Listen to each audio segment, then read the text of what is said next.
Hola a todos, soy David López de digitalred4u.com. Bienvenidos a un nuevo vídeo sobre Lightroom, sobre utilizando Lightroom. Bueno, los que hayáis visto los vídeos anteriores, sabéis que es una serie, este es el cuarto capítulo, en el que os estoy, por así decirlo, haciendo un tutorial sobre cómo utilizar Lightroom y para qué vale cada herramienta que podemos encontrar en Lightroom. En el último capítulo habíamos visto, los últimos capítulos habíamos visto ya todo lo que es las herramientas que tiene Lightroom, ¿vale? Habíamos visto básicamente lo que vemos en la pantalla, donde está colocada cada cosa, y en el último capítulo lo último que hablamos es sobre el balance de blancos que tenemos aquí a la derecha, la temperatura de color y la matiz, ¿vale? Ahora vamos a ver este cuadro de tonos, ¿vale? Que parece muy simple, pero bueno, realmente he estado haciendo un pequeño resumen, ¿vale? Un pequeño esquema, y tenemos dos páginas sobre este cuadro, ¿vale? Que puede parecer algo muy sencillo, muy básico, pero quiero explicaros bien lo que es cada cosa. Bueno, lo primero de todo, pone tono, aquí a la derecha vemos que pone automático, ¿vale? Esto es simplemente, si le damos, Lightroom va a hacer los ajustes que él crea convenientes, es decir, él siempre lo que va a buscar son los valores para maximizar los tonos sin reducir el recorte de sombras, iluminación. Algo que debemos buscar si lo hacemos en manual. ¿Qué quiero decir con que Lightroom busca no hacer recorte de sombras e iluminación? Recorte decimos a quitar tonos, a quitar información, ¿vale? A desechar información. Siempre cuando nosotros hacemos un ajuste manual, cuando nosotros lo ajustemos sin utilizar esta herramienta de automático, lo que vamos a buscar es eso, es no perder información, sacar el máximo rendimiento a la imagen sin estropear tonos y demás. Bueno, lo primero que veis en este cuadro, lo primero que tenemos es exposición. En la exposición esto se muestra, aunque no tiene los numeritos, se muestra, como veis a la derecha, en valores más, menos, pues 1, 2, 3, hasta más 5. Esto es exactamente lo mismo que los pasos de diafragma que tenemos en la cámara, es decir, si nosotros en la cámara hacemos una imagen con una exposición de menos 1 en nuestro exposímetro, pues si aquí le damos un más 1, realmente lo que la vamos a tener es a 0, ¿vale? Simplemente esto. Creo que se entiende, ¿vale? Lo que es la exposición. Lo que define es el brillo de la imagen y la escala de ajuste se muestra en valores, pues eso, más 1, más 2, más 3, más 4, también en negativos, ¿vale? Que ya os digo, es igual que los diafragmas. Después tenemos el contraste. El contraste siempre afecta más a los medios tonos. Creo que el ajuste de contraste está también muy ligado al estilo de cada uno, es decir, si tú tienes un estilo pues que te gustan las fotos con un poquito más de contraste, con un poquito menos de contraste, eso creo que es algo bastante personal, ¿vale? Lo del contraste, siempre y cuando, como decíamos antes, no recortemos tonos, es decir, siempre y cuando no nos carguemos, pues eso, que perdamos, yo por ejemplo en esta fotografía, si le subo mucho el contraste, aunque no lo llegamos a apreciar seguramente, mirad, vamos a ver si encontramos alguna zona, por ejemplo, en este pincel, ¿vale? Si lo subo el contraste al tope, ¿vale? Estos negros se nos empastan, es decir, perdemos información. Deberemos buscar siempre no llegar a perder información. Pero ya os digo, esto depende del estilo de cada uno, ¿vale? A lo mejor a vosotros os gusta más una imagen más contrastada o menos contrastadas. Después tenemos la iluminación. Bueno, tenemos un pequeño margen, ¿vale? Un pequeño separador. Porque, por así decirlo, posición y contraste es lo que más vamos a tocar en la mayoría de las fotografías que no necesiten especiales retoques. Después tenemos, como os decía, iluminación. ¿Qué es la iluminación? Bueno, pues la iluminación lo que hace es que ajusta las áreas brillantes, es decir, las zonas de altas luces. Si lo bajamos, es decir, si vamos hacia abajo, vamos a oscurecer las altas luces, y si lo subimos, lo que vamos a hacer es aclararlas, ¿vale? Vamos a llevar un poquito, vamos, por así decirlo, a sobreexponer las zonas. Esto es ideal si queremos, yo para lo que más lo utilizo es para corregir imágenes que están muy contrastadas. Es decir, por ejemplo, una fotografía en la que tenemos una zona de sombra y una zona de luz. En esta imagen que veis no es muy perfecta para utilizar esta herramienta, pero en una imagen que, por ejemplo, tenemos una foto en una zona de sombra y tenemos una parte de la imagen en una zona de luz, pues si veis que habéis cogido mal la exposición o que la exposición la habéis ajustado más a la sombra, podéis intentar bajar lo que es la iluminación y vais a sacar información, vais a oscurecer un poquito, por así decirlo, la zona de luz. Esta es una herramienta que creo que es bastante útil y yo últimamente es de las que más utilizo, ¿vale? Más utilizo para unificar un poquito algunas fotografías. Esto lo deberemos hacer, esto cuando lo hagamos no afectará a las sombras. Si nosotros tenemos una imagen, como os digo, muy contrastada, una zona de sombra y una zona de luz, Si bajamos el contraste de la imagen, vamos a conseguir lo mismo, vamos a unificar un poco la imagen. Pero lo que a lo mejor no quiero es que las sombras pierdan contraste. Entonces, utilizando la herramienta de iluminaciones, lo que voy a conseguir es eso, es bajar los tonos de las altas luces sin que ello afecte a las sombras. El siguiente control que tenemos, el siguiente ajuste es el de sombras, que es exactamente lo mismo que tenemos en iluminaciones, pero con las sombras. Es decir, si tenemos una iluminación bien tomada, pero queremos ajustar un poco la exposición de esa sombra, si bajamos vamos a oscurecer la sombra y si lo subimos vamos a aclarar un poco la sombra. Siempre que vayamos a tocar sombras como esta, siempre que vayamos a aclarar, debemos de tener cuidado porque nos puede aparecer ruido y nos va a quedar un efecto un poco extraño. Es decir, esta imagen como tal, que está tomada a un ISO 200, es una imagen que no tiene ruido. Pero si yo quiero sacar mucha información de, por ejemplo, el pincel que hablábamos antes, puedo subir las sombras. Voy a llegar a sacar información, como veis, pero vamos a tener mucho ruido en lo que es el pincel, que es una zona de sombra, y en el resto de imagen no. Esto va a dar una sensación un poco extraña.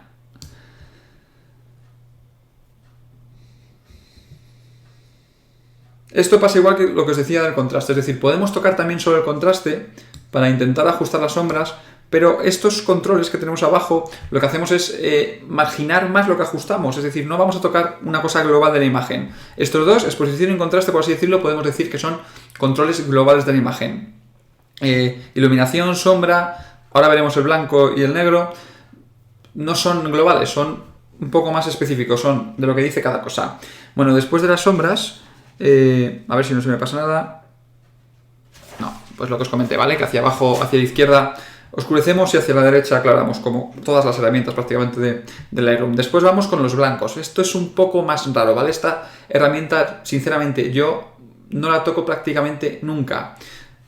Luego veremos en los negros, que sí que alguna vez sí lo toco más, pero bueno, os voy a explicar lo que es esta herramienta. Bueno, la herramienta de blancos lo que hace es que ajusta el recorte del blanco, de los tonos blancos.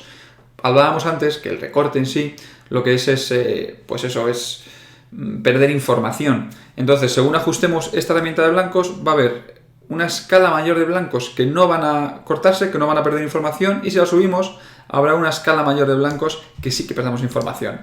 Vamos a hacer zoom sobre este reflejo que tiene este bote metálico, ¿vale? Según Adobe, esta herramienta es buena, o dicen que se le saca un rendimiento bueno, aplicándola sobre imágenes de metales, ¿vale? Bueno, este bote era de aluminio y no acabo de ver. Sí que aplicándole un poco, ¿veis? Tiene como ese brillo, como si fuese de un foco de estudio y demás, pero es peligroso, mirad. Vamos a ver, fijaos. Mirad, aquí ahora mismo en este punto de aquí donde tengo la mano, ¿veis que pasamos de tener el blanco un poco empastado a no tenerlo empastado? Si subo un poco más, vais a ver como una línea se va abriendo camino, ¿veis? Cómo se va abriendo camino hacia el final del tubo. Eso es porque estamos ampliando el rango de blancos que estamos recortando. Estas herramientas no es malo que las utilicemos, las podemos utilizar, pero siempre tened en cuenta que vamos a perder información. Tened muy claro cuando la utilicéis el efecto que vais a acabar consiguiendo, porque esto afecta a la información de la fotografía. Yo siempre os voy a decir que cuando toquéis una imagen, cuando toquéis contrastes, tonos, saturaciones, demás, procurad que no perdáis información en la imagen. A lo mejor una fotografía en concreto buscáis perder información por algo, por lo que sea, ¿vale? O si tenemos una fotografía a lo mejor de... ¿qué se me ocurre? Con el tema de blancos, pues a lo mejor de un vehículo, de una motocicleta, a lo mejor una zona cromada, en la que no os importe tanto perder información. Bueno, vale, lo podéis hacer, pero como norma generalizada, serán muy puntuales los casos en los que vamos a utilizar una herramienta como esta que nos va a hacer que perdamos información. Después tenemos la herramienta de negros.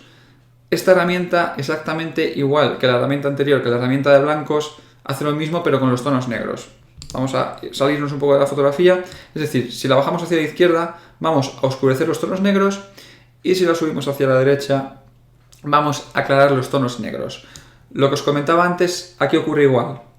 Siempre que aclaremos tonos, es muy posible que nos aparezca ruido, sobre todo porque tenemos una exposición original y claro, recordad que siempre debemos disparar en formato RAW, porque es como mayor partido le podremos sacar al Lightroom y como mayor partido le podemos sacar a nuestras fotografías. Entonces, el formato RAW nos permite, por así decirlo, tocarlo bastante, pero cuando llegamos a unos límites nos va a dar ruido, nos va a dar, pues, eso que obtenemos cuando hacemos una fotografía con un ISO muy alto. En este caso no lo vemos tanto, solo tocando los negros, pero veis, si toco un poquito lo que veíamos antes de las sombras, sí que aparece este ruido, ¿vale? Siempre debemos llevar cuidado cuando toquemos de que no aparezca este efecto, puesto que luego no queda muy bien en la fotografía. Lo que os decía, el negro hace exactamente lo mismo que el blanco. Si lo subimos hacia la derecha, vamos a bajar la escala de negros que vamos a recortar, que vamos a perder información, que vamos a empastar, y si lo bajamos, lo vamos a aumentar. Fijaros cómo lo que es todo el borde del estuche pierde cualquier tipo de información, el pincel pierde información, es decir, lo perdemos información en todo. Bien, esto es lo más básico del cuadro de tono. Para los que tengáis una versión anterior de Lightroom, ¿vale? Para las versiones de 2003, 2010, para versiones anteriores, también tenéis, aunque yo aquí no lo tengo porque tengo la última versión, tengo la versión 4, aunque bueno, ya ha salido alguna beta de la 5, tendréis también la opción de recuperación, ¿vale? Que no la tenemos aquí. Lo que hace la herramienta de recuperación es reducir los tonos en iluminaciones extremas, es decir, nos va a intentar, por así decirlo, intentar corregir las iluminaciones y demás, pero siempre y cuando haya uno o dos canales recortados solo, es decir, cuando hayamos perdido información de uno o dos canales. Es raro, ¿vale? Que solo perdamos información en uno o dos canales, así que es difícil que esta herramienta os pueda recuperar mucho. Sí que lo vais a notar, pues igual tocando en iluminaciones y demás, pero en cuanto a la herramienta de recuperación, es más, yo creo que la han suprimido en estas versiones, puesto que no llegaban a sacar el rendimiento que podemos sacar con iluminaciones. O sí lo sacaban, pero lo hacían de una forma muy automática y es posible que el usuario quisiera afinar un poco más. Después tendréis también la opción de luz de relleno, que lo que va a hacer es iluminar las sombras con el fin de conseguir más detalle en esas zonas en las que hemos perdido información en las posiciones, es decir, en esas zonas que hay sombras.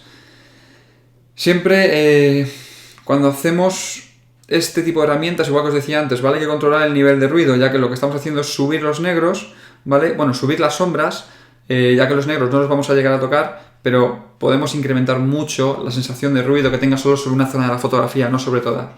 Y esto nos va a dar una sensación un poco rara. Y por último, otra herramienta que tenía las versiones anteriores de Lightroom era el brillo. Este ajuste siempre afectaba a los medios tonos, por lo que si ajustábamos el brillo, lo último era conveniente, o sea, si el último ajuste que hacíamos era del brillo, lo conveniente era luego volver a ajustar la exposición, sobre todo las zonas luego de negros o de recuperación, ya que al ajustar el brillo estamos cambiando también la exposición de la fotografía. Pues bien, esto ha sido el capítulo 4, ¿vale? Sobre lo que es el tono dentro de Lightroom. En siguientes capítulos seguiremos viendo lo que es las curvas de tonos y demás. Pero bueno, esta vez quiero que veáis esto bien, ¿vale? Es una parte muy importante de Lightroom, es lo que más nos va a afectar a las fotografías, lo que más cuidado deberemos llevar, ¿vale? Esto nos va a decir qué tipo de fotografía tenemos y qué tipo de fotografía no tenemos, dónde podemos llegar con la fotografía y dónde no podemos llegar. Si tenemos una fotografía en la que, como decimos, hemos recortado mucho unos tonos de color o una zona de la fotografía, no vamos a poder sacar información. Entonces siempre debemos trabajar en base a ello, debemos controlar las iluminaciones, controlar las sombras, controlar los contrastes. Pero bueno, ya os digo, yo personalmente apenas toco los blancos, apenas toco las sombras, lo que más suelo tocar es la exposición, después suelo tocar un poquito las iluminaciones y por último a lo mejor toco los negros. Una vez que he tocado todo esto, a veces toco el contraste, pero no me gusta que el contraste sea lo segundo que toco, porque luego afecta mucho los demás ajustes que tengamos. Pues esto ha sido todo sobre el capítulo número 4 de Utilizando Lightroom. Nos vemos en el capítulo 5. Soy David López para digitalreforyu.com. Hasta la vista.